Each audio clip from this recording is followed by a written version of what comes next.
I want to bring in a Congressman John Fleming. He's a Republican from Louisiana and a member of the Tea Party. Good to see you. Good morning, Chris. So I'm thinking this is what I've heard from the Tea Party since the Tea Party was formed. Cut, cut, cut. If this cuts the deficit by $3 trillion, is this a good thing? Well, it really doesn't do that, Chris. What it does is it hurts the economy worse. Ultimately, it will lower revenues. We don't have an undertax problem, Chris, in Washington. We have an overspending problem. Is there, though, a real disconnect with most of America that's really hurting congressmen? And we're seeing through loopholes, through funny accounting, through all the ways that people who have money to hire accountants spend a fraction, percentage-wise, give the government a fraction of their income compared to what middle America does. Well, again, if you go after the higher income earners, you're also going after the job creators. Okay, explain this to me, because I'm truly trying to figure this out. I'm not an economist, and I don't own businesses, and I know that you do. Yes. But aren't we talking about taxing people who are making personally, their personal wealth, $1 million and more a year? How does that hurt them from their business, which is successful, and we know that businesses are making more money than they have been in a very long time when you look at the corporate earnings? Yes. How does that stop them from hiring people? Right. The answer is no for two reasons. Number one, this actually raises taxes on those making $200,000 and more, and then an additional tax on those who make $1 million or more. Most small businesses in this country today are taxed at the individual level, S corporation, LLC. So whatever is cut out of those earnings is money taken out of capital for reinvestment, for creating more jobs, opening up more locations.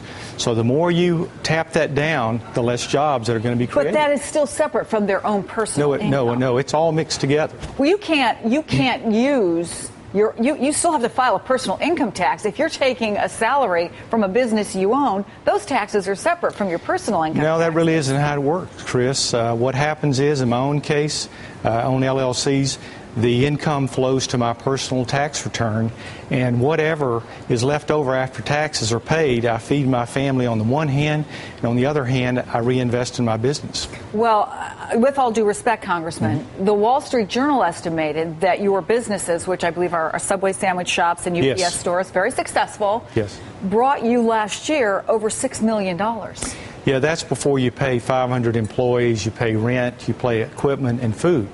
The actual net income of that was only a mere fraction of that amount. So you're saying that if you have to pay more in taxes, you would get rid of some of those employees? These are not as successful businesses as what I would say that since my net income, and again, that's the individual rate that I told you about, the amount that I have to reinvest in my business and feed my family is more like $600,000 of that $6.3 million.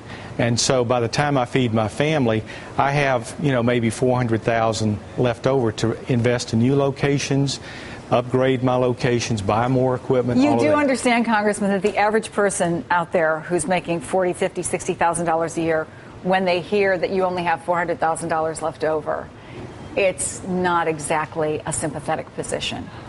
You understand that? Well, again, class warfare has never created a job. And that's people that will not get jobs. This is all about creating jobs, Chris. This is not about attacking people who make certain incomes. In this country, most people feel that being successful in their businesses is a virtue, not a vice. And once we begin to identify it as a vice, this country is going down.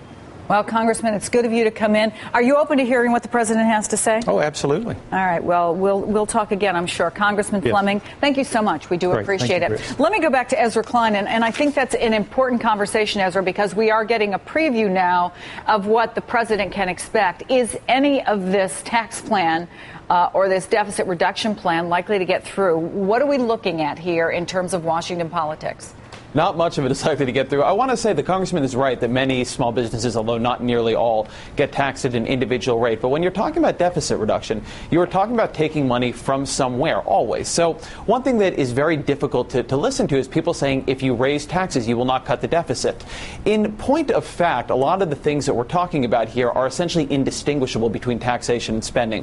When we have a program in the tax code that helps people, say, buy houses and gives them a tax break, and when we have a program on the spending spending side that gives people money to buy a house. The GOP says if you cut that program on the spending side, you're helping the deficit, but if you cut it on the tax side, you're increasing taxes. There are no economists who will tell you that is true. That just isn't how things work.